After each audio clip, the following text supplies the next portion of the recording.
Everybody is watching this and everybody is going to expect it to be a massive, massive hit. And in a very real sense, Bethesda has to deliver on that.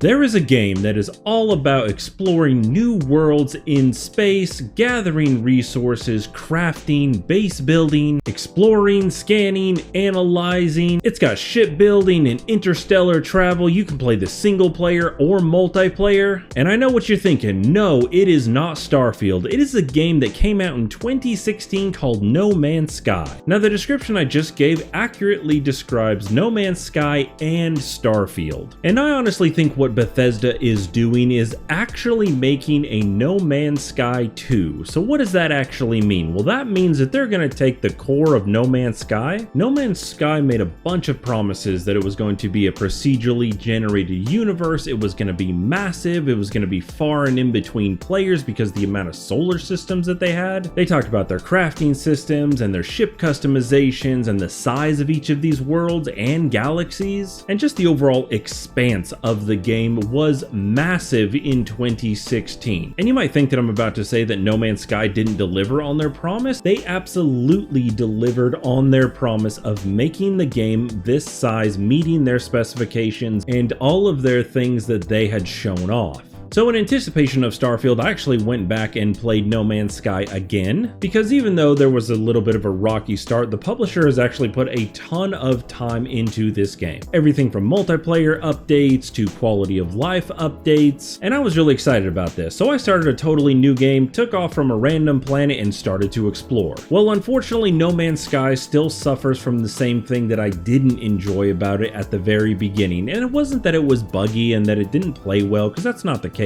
It's honestly a case of there's a ton of things to do, but not enough unique things to actually do. Hey, if you guys like these videos and you find them informative and helpful, take a second and consider hitting that little subscribe button down there. It really does help out the channel and spread the word. The game focuses very heavily on resource gathering and crafting and the overall size of the worlds. And when you have a mix like that, it's hard to put a whole lot of interaction because these worlds are not heavily populated. The living things that you run into the most are going to be your plants and your animals. Of course, there is a storyline to this game, but I had to go to 3 different worlds before I felt like I was finally starting to make any sort of progress on the main storyline. Because a lot of the beginning of the main storyline is go find this element and then craft this thing. Because when I say that these worlds are massive, that's not an exaggeration. Each one of these planets are huge. It kind of reminded me of old 8 and 16-bit games that had the same background that would just repeat behind you as you're playing the game. And in that sense, while the worlds are massive, it's almost like they don't have to be, because 90% of it is just gathering resources. And after about 2 or 3 hours of gathering resources and crafting this thing just to kind of inch along in the storyline, it ended up just not being very much fun.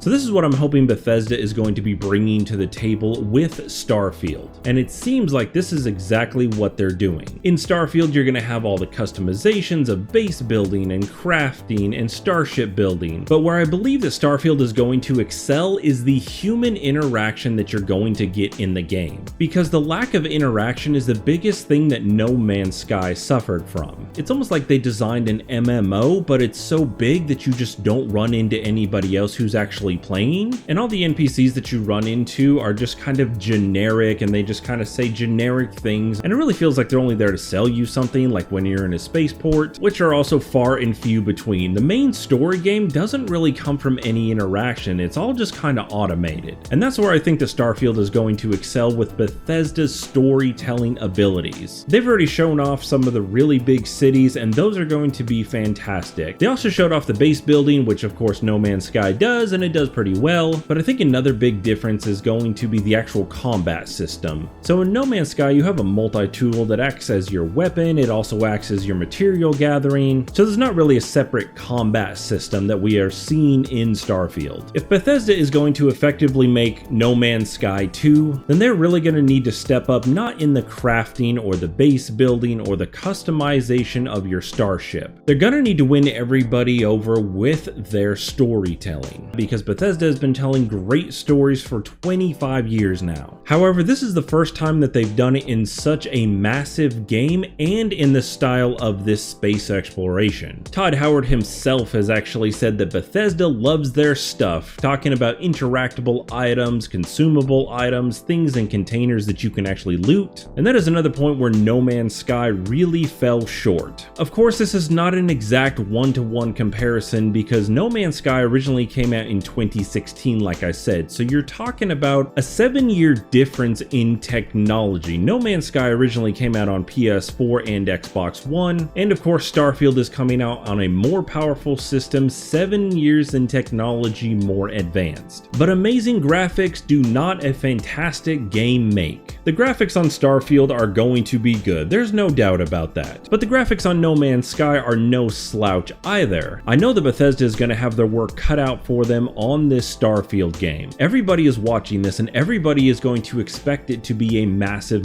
hit. And in a very real sense, Bethesda has to deliver on that. This is their first really big, really hyped up game that they're releasing under the Microsoft ownership umbrella. I know they released other games, but there is no game like Starfield. I'm really looking at Starfield as No Man's Sky 2.0, and I am very anxious to see how Bethesda addressed all of these issues. A game that is so massive is going to be hard to fill up so much space with so many things to do, and different things that are going to seem interesting in the long run, so you're not just doing a repeatable thing over and over and over again. Leave me a comment down below, let me know what you think of these comparisons between No Man's Sky and of course the upcoming Starfield. If there's a topic that you guys want me to tackle, you can leave that in the comments as well, and as always, thank you guys for watching.